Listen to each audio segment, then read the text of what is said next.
Setelah kita klik tambah, maka file akan muncul, kemudian kita OK.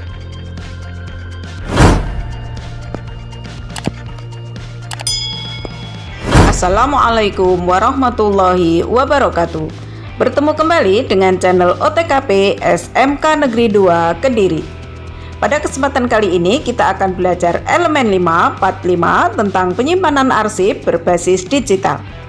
Pada video sebelumnya, pada part 4, kita sudah belajar tentang penyimpanan arsip secara manual atau konvensional.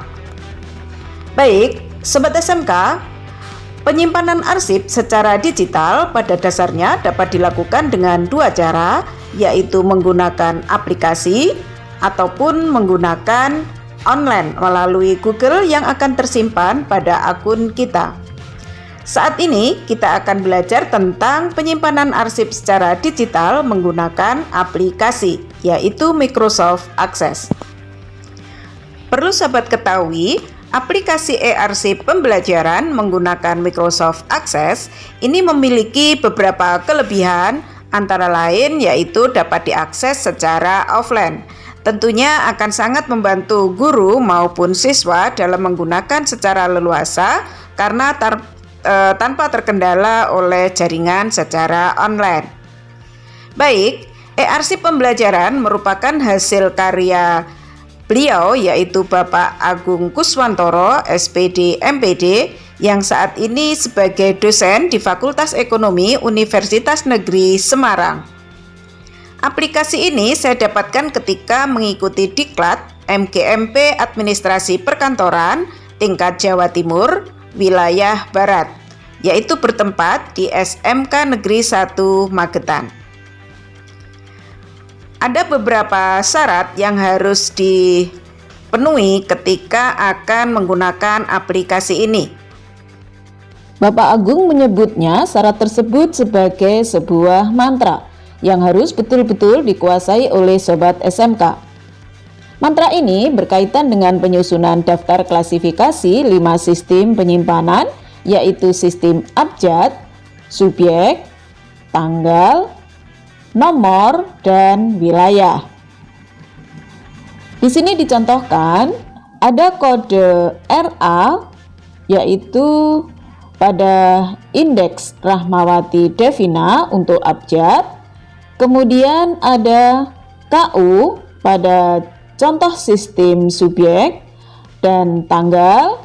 Berikutnya pada sistem nomor ada 810.4 untuk DUE dan 00 sampai 09 sebagai kode laci pada sistem terminal digit, dan sistem wilayah yaitu ada Pontianak Barat, Pontianak, dan Kalimantan Barat. Untuk mempelajari kembali tentang cara menyusun daftar klasifikasi dan kartu indeks, video sebelumnya sudah saya share, yaitu pada elemen 5 part 3. Baik, sekarang kita lanjutkan. Ada beberapa folder yang harus disiapkan sebelum mempraktekkan aplikasi ini, yaitu yang pertama, folder sistem penyimpanan virtual. Di dalamnya terdapat 5 sistem penyimpanan. Kemudian ada folder surat keluar, folder surat masuk, dan beberapa aplikasi Microsoft Access. Artinya ada 2, yang satu sudah pernah saya isi, kemudian yang satu masih kosong, bisa dipakai untuk siswa praktek. Kemudian mantra ya, yang harus dikuasai. Sekarang kita praktekkan ya. Kita mulai ya. Ini adalah folder sistem penyimpanan secara virtual, kemudian folder surat keluar, folder surat masuk, kemudian aplikasi, yang ini sudah ada isinya, yang ini masih kosong. Kemudian ada beberapa materi tentang petunjuk cara penggunaan dari e-arsip ini. Baik, kita buka satu persatu. Pada folder sistem penyimpanan, di sini terdapat 5 sistem abjad, 6 ya, sama yang sistem nomor itu ada terminal digit. Oke. Untuk sistem abjad, foldernya jika dibuka itu ada folder A sampai G, ini mewakili kode laci, ya. Kemudian H sampai N, O sampai S, T sampai Z. Kita coba buka untuk yang A sampai G di dalam folder ini atau di dalam laci, ya, terdapat guide, ya. Ini dirupakan folder virtual, ya. Guide-nya yaitu A, B, C sampai G sesuai kode lacinya tadi. Kemudian di dalam folder A atau di belakang guide A itu terdapat folder yaitu mulai dari AA, AB, AC sampai AZ. Begitu. Nah, nanti surat yang berkode AA itu ada di dalam folder ini. Kita simpan di sini. Baik. Kemudian kita masuk lagi ke sistem yang lain. Misalnya desimal, ya, atau due. Lacinya itu berkode 000 sampai 900. Kita contohkan di laci 100 itu terdapat guide yaitu 100, 110 sampai 190, ya. Kemudian di dalam laci di belakangnya guide misalnya 100 itu terdapat folder yaitu 100, 101, 102 sampai 109. Nah, misalnya di dalam tadi kita contohkan yang 800, ya. Ini misalnya di mantra tadi kita mengambil contoh 810.4. Nah, 800 tadi sebagai kode laci, 810 itu kode guide-nya, foldernya itu di dalam di sini. Folder 810.4 berarti nanti di dalam ini urutan kelima, yaitu mulai dari 0, 1, 2, 3, 4, yang keempat tadi, ya, sampai 5. Baik, itu untuk desimal. Yang berikutnya itu ada pokok soal atau subjek, tanggal, terminal digit, dan wilayah. Sama isinya, ya.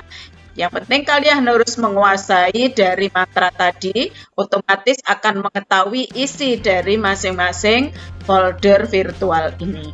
Baik, kita ke ini, ya, sebentar.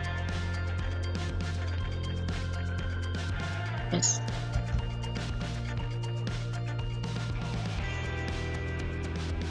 Ini surat keluarnya. Di dalam surat keluar, nah ini folder untuk surat-surat keluar kita jadikan satu. Kemudian di surat masuk juga ada beberapa surat dikelompokkan.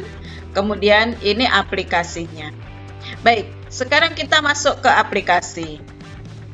Seperti apa tampilannya? Kita buka menggunakan Microsoft Access, ya. Bentar. Baik, kita buka. Nah, tampilannya seperti ini, ya.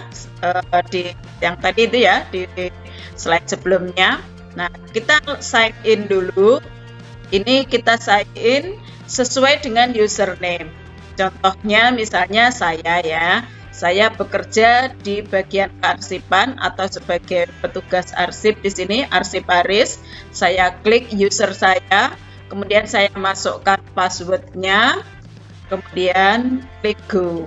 Oke, ini tampilannya. Di sini ada nama saya, ya, main menunya seperti ini. Misalnya hari ini kita menerima surat, terus mau kita simpan ke dalam aplikasi ini. Saya contohkan salah satu surat, ya, misalnya ini surat masuk. Oke, dari CV Berdikari Raya. Kita buka.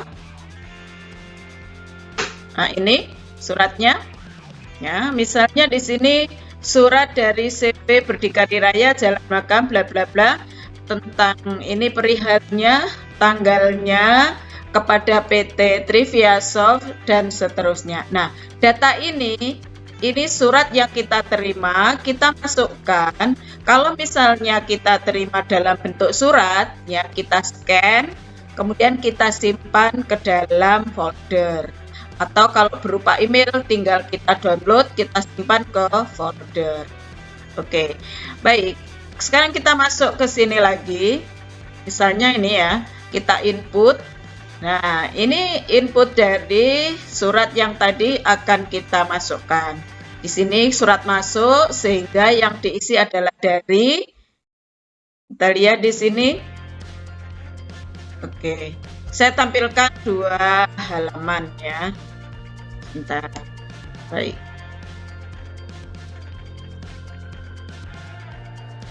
Nah, ini dari, nanti kita isikan di sini.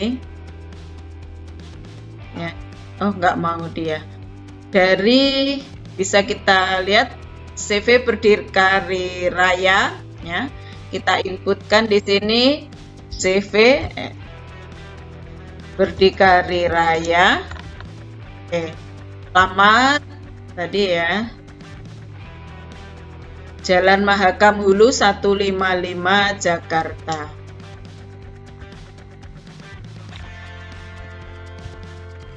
Jalan Mahakam Hulu 155, kota di sini Jakarta. Nomor surat kita inputkan. Ini ya, nomor suratnya. Ini kita bisa copy di sini biar tidak salah ya. Kita kopikan di sini. Kemudian tanggal surat, untuk tanggal itu kita pilih di kolom tanggal. Nah, kalau tanggal itu menyesuaikan kita inputnya tanggal berapa ya. Kita bisa cari di sini. Kalau memasukkannya sekarang ya berarti tanggal ini ya, tinggal tulis hari ini. Oke, kita contohkan aja ini. Perihalnya tentang tadi apa ya? Pesanan komputer. Oke.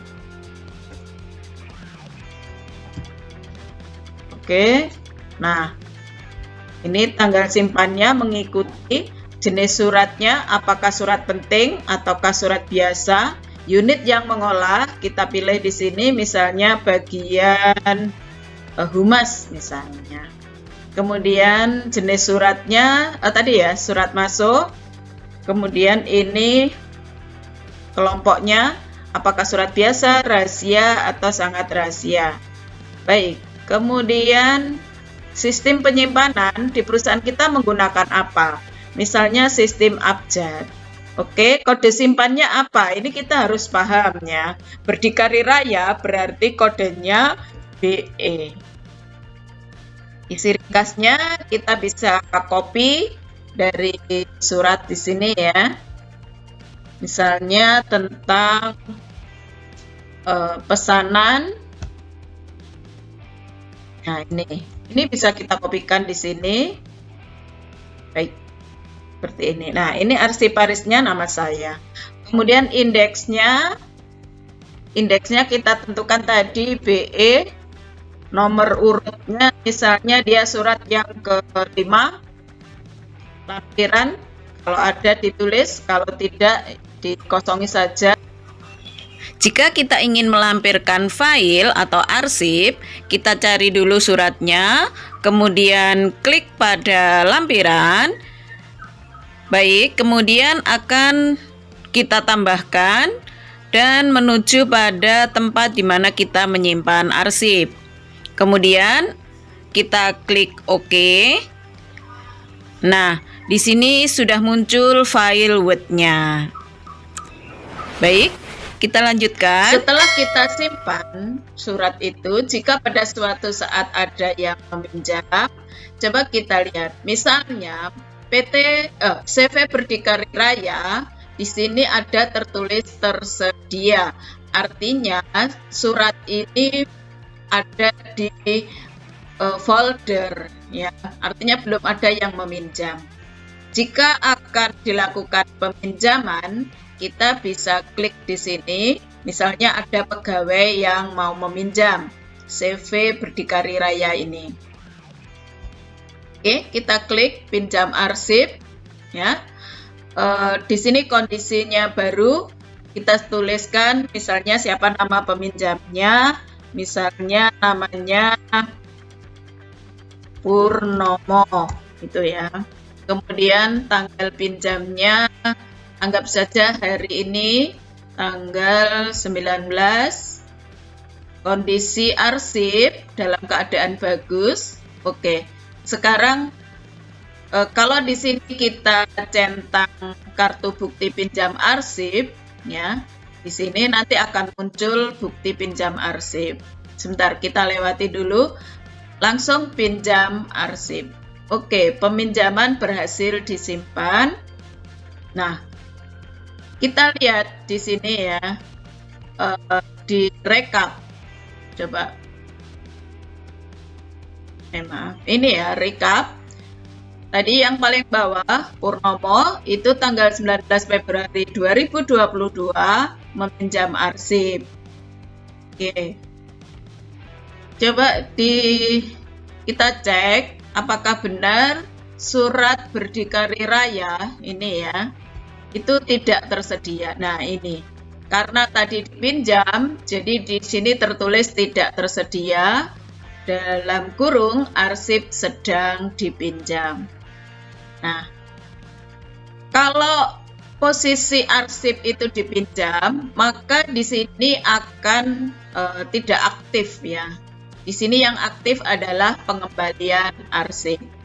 Nah, misalnya hari itu juga arsip sudah dikembalikan atau mau dikembalikan.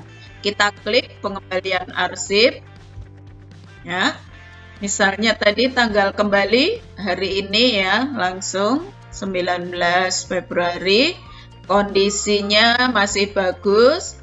Oke, ini tadi nama peminjamnya Purnomo. Coba kita cek kartu pinjamnya ya.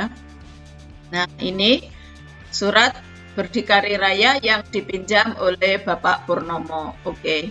Kemudian, karena sudah dikembalikan, kita klik simpan. Data pengembalian berhasil disimpan. Oke. Kemudian kita cek di sini PT Berdikari Raya. Nah, di sini kembali tertulis tersedia. Itu ya cara peminjaman arsip. Kemudian di sini kita juga bisa membuat KK atau kartu kendali. Coba kita cek CV Berdikari Raya, kartu kendalinya seperti apa. Nah, ini otomatis akan tertulis di kartu kendali. Kartu kendali ini pun bisa kita cetak ya sesuai kebutuhan. Baik. Nah, yang berikutnya kita juga bisa menginput arsip baru lewat beranda ini ya. Di sini kita inputkan sama seperti di main menu. Jika ada arsip baru bisa langsung diinputkan di arsip baru. Baik, kita masuk ke ini sudah semua ya. Oke. Sekarang kita coba ke beranda. Nah, di sini ada buku agenda, kita klik ya, isinya seperti apa. Nah, ini buku agenda, artinya dari arsip-arsip yang sudah pernah kita inputkan. Ini sebelumnya sudah pernah menginput ya. Nah, ini bisa dilihat dari tahun 2014, ini dulu waktu saya pelatihan, kemudian ini yang baru. Nah, oke, ini apa istilahnya, masih dari berbagai sistem ya, sistem penyimpanan ya. Ada abjad, kemudian subjek, tanggal, nomor, terminal digit, wilayah. Oke. Kemudian buku agenda sudah statistik. Statistik ini adalah untuk mengetahui kondisi arsip ya, berapa jumlah arsip yang ada di bagian humas, kepegawaian, keuangan, dan sebagainya, prosentasenya. Kemudian ini untuk mengetahui jumlah surat masuk dan keluar, persentase, kemudian nama pemegang arsip atau arsiparisnya, jumlahnya ya, berapa persen yang dipegang oleh Bapak Agung, oleh Bapak Trisna, dan saya sendiri. Ini untuk statistiknya.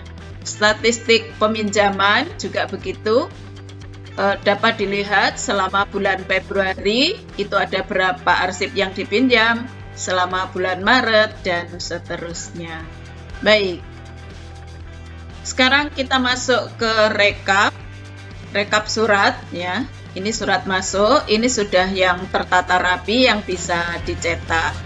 Surat masuknya, kemudian surat keluarnya, ini seperti ini. Langkah berikutnya, jika kita ingin melakukan pencarian arsip, klik pada pencarian arsip, akan muncul beranda seperti ini. Kemudian kita isikan, kita cari berdasarkan apa, misalnya nama. Kita tuliskan nama PT yang kita tuju, misalnya CV Berdikari Raya. Langsung saja klik temukan, maka akan muncul seperti ini. Nah, jika surat dari PT Berdikari Raya jumlahnya banyak, kita cari di kolom pencarian. Karena di sini kebetulan hanya satu ya. Baik, untuk menghapus tinggal kita reset. Baik, kita lanjutkan. Di menu berikutnya adalah tentang pengaturan instansi.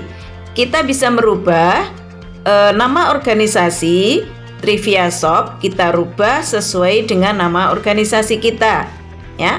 Misalnya kita menuliskan PT Maju Jaya ya. Nah, setelah itu kita simpan, maka ini berhasil disimpan, dilakukan perubahan. Coba kita cek di bagian buku agenda. Nah, di sini sudah berubah menjadi PT Maju Jaya. Baik, selanjutnya langkah berikutnya adalah pengaturan atau sunting dari unit, baik petugas maupun pokok masalah. Nah, di petugas seperti yang di depan tadi, ini bisa kita rubah atau kita tambahkan nama petugas arsipnya. Di sini yang masih pakai nama saya. Kemudian jangan lupa masukkan password, kemudian unitnya, tempat kita melakukan pekerjaan, dan foto jika diperlukan. Baik, kemudian klik simpan. Yang berikutnya pokok masalah. Pokok masalah juga begitu, bisa kita tambahkan ataupun kita rubah sesuaikan dengan ruang lingkup dari organisasi kita. Jika ingin menambahkan, bisa ditaruh di paling bawah. Klik simpan setiap melakukan perubahan. Baik, menu berikutnya adalah rekap surat masuk dan rekap surat keluar, isinya sama dengan di buku agenda. Yang terakhir yaitu tentang e-arsip. Nah, ini dia beliau berdua, Bapak Agung Kuswantoro bersama Bapak Trisna ya. Beliaulah yang telah mengembangkan aplikasi ini. Baik, sampai di sini. Jika ada hal yang kurang jelas, bisa ditanyakan di kolom komentar ataupun bisa menghubungi beliau berdua. Dari saya akhiri. Terima kasih. Wassalamualaikum warahmatullahi wabarakatuh.